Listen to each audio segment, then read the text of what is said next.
Hello poor parents, Dokin here, a licensed vet content creator. For today's video, I just wanna share 3 important things na need ng pet nyo if sila ay may mahabang buhok as early as 2 months old. Katatapos lang ng baksin ni Mitsuri at bawal pa siya liguan, pero dahil naapakan niya ang iyat pupo niya, kailangan siya malinisan. Sa ganitong edad nga ng puppy ay di pa sila potty train, kaya kailangan sila lagi punasan at blower lang kaagad. Pakibantayan nga muna kay Mitsuri at kukunin ko lang ang kanyang mga gamit. Napansin niyo ba na nag-stay lang siya sa upuan? Madalas nga sa Pomeranian na surgery due to bone fracture or dislocation. Kaya maaga pa lang ay tinitrain ko na hindi siya maglilikot at tumalon lalo na kung mataas. Matalino nga ang Pomeranian at mabilis na natutunan kung ano ang tinitrain ko sa kanya.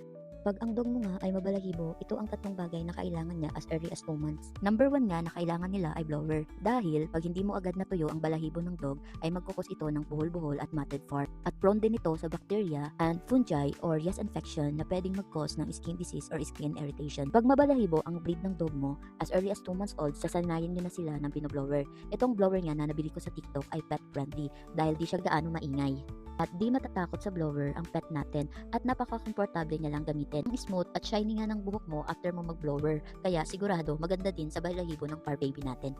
Number 2 na kailangan nila ay straight comb para madetanggal agad yung mga balahibo na nagsisimula na magbubuhol-buhol lalo na sa bandang puwetan dahil ito ang madalas mabasa ng wiwi nila at pupo. Dahan-dahan nga lang ang pagsuklay at pagdetanggal para di sila gaano masaktan at hindi matrauma. At ang pangatlo na need nila ay brush comb. Natatanggal nito ang loose o patay na balahibo bago pa siya kumalat sa bahay. Pag regular mo na nasusuklay ang dog, ay nakakatulong ito para maikalat ang natural oils ng balat ng dog na nakakatulong para maging shiny at healthy ang balahibo nila. Nakakatulong din ito sa blood circulation sa balat at nakaka-relax sa aso, parang minamassage mo lang sila. Huwag lang masyadong diinan ang pagsusuklay para maiwasan na masugat ang balat ng dog. Hindi naman siya masakit kahit sinubukan ko isuklay sa aking balat. Ang regular nga na pagsusuklay sa mga long-haired breeds ay daily, 2 to 3 times a week naman pag short-haired breeds.